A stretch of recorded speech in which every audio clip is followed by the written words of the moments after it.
Monaco, luxe, crime et corruption. Chez Noctambule, c'est le titre de l'enquête sous forme de BD que vous signez. Hélène Constanti, bonsoir.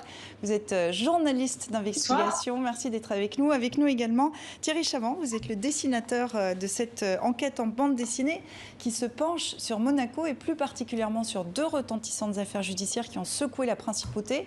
Hélène Constanti, vous vous intéressez à la principauté suite à l'assassinat en mai 2014 d'Hélène Pastor, une femme richissime liée au parc immobilier de Monaco, fortune estimée à 12 milliards d'euros.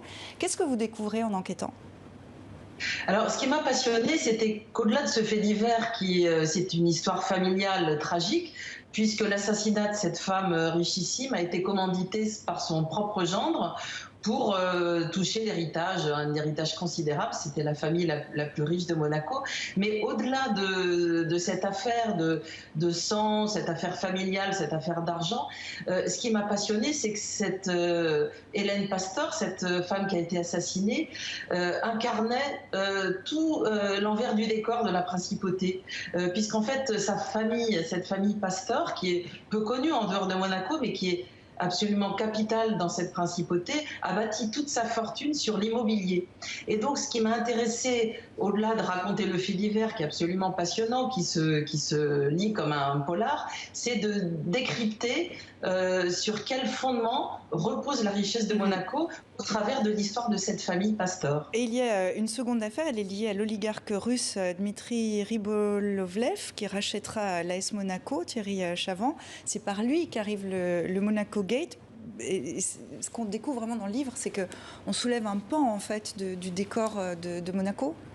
Oui, pour ma part, d'ailleurs, j'avais vraiment la vision, je pense, classique. C'est-à-dire, je connaissais Monaco via les journaux People, en fait. C'est quand on va chez le dentiste, la famille princière. Voilà.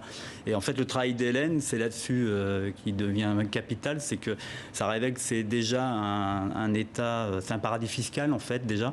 Et il y a des milliards qui vont dans ces endroits-là. Et puis, surtout, il y a une violence liée à l'argent qu'on va retrouver donc, dans cette fameuse affaire Pastor, mais aussi via Ribolovlev, c'est tout le système de corruption qui s'installe dans le pays en fait. Hélène Constanti, est-ce que c'est particulièrement difficile d'enquêter à Monaco ?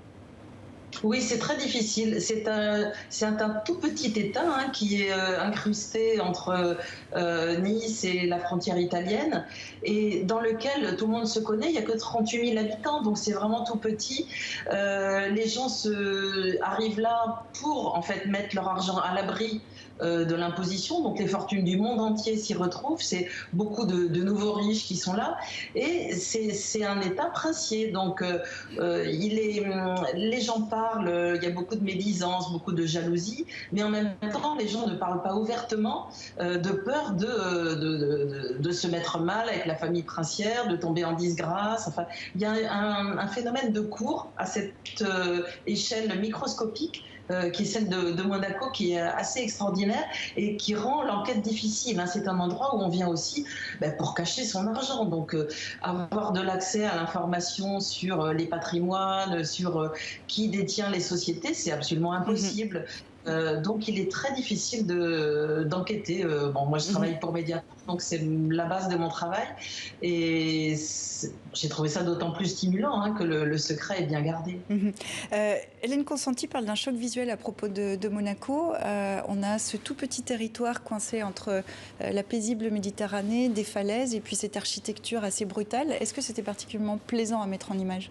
Oui, d'ailleurs je ne connaissais pas du tout l'endroit. J'y étais m'y rendre une journée. Alors en général, il faut que je documente l'endroit. Et ça m'a assez surpris, oui, c'est un condensé. Pas très beau, faut le dire. Pour moi, c'est vraiment un amoncellement d'immeubles dans une petite crique qui devait être très jolie d'ailleurs à l'origine. Il y a un mélange de marbre, de stuc, de luxe, mais on sent que c'est très très serré, très dense. Il y a un tout petit territoire qui s'agrandit. Il y a cet énorme projet de gagner 6 hectares sur la mer. Votre livre chute là-dessus, Monaco, luxe, crime et corruption. Thierry Chavant, merci d'avoir été avec nous. Hélène Constanti, merci à vous. Merci.